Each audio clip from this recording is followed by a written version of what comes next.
بسم اللہ الرحمن الرحیم۔ السلام علیکم۔ درود شریف کے فضائل پارٹ 1 کے ساتھ حاضر خدمت ہوں۔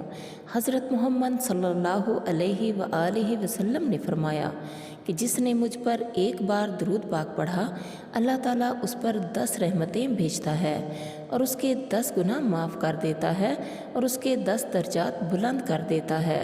سبحان اللہ۔ ترمذی شریف کی حدیث ہے، حضرت محمد صلی اللہ علیہ وآلہ وسلم نے فرمایا کہ قیامت کے روز تم میں سے وہ شخص میرے سب سے قریب ہوگا جس نے مجھ پر کثرت سے درود پاک پڑھا ہوگا۔ سبحان اللہ۔ مسلم شریف کی حدیث مبارکہ ہے، حضرت محمد صلی اللہ علیہ وآلہ وسلم نے فرمایا کہ جو شخص مجھ پر ایک مرتبہ درود بھیجے گا، اللہ تعالیٰ اس پر 10 مرتبہ رحمت نازل فرمائے گا۔ پیارے ساتھیوں، آج جمعہ مبارک کا دن ہے، زیادہ سے زیادہ درود پاک کا اہتمام کیجیے۔ اللہ تعالیٰ آپ کے اور میرے آخرت میں نجات کا ذریعہ بنائے۔ آمین ثم آمین۔ اللہ حافظ۔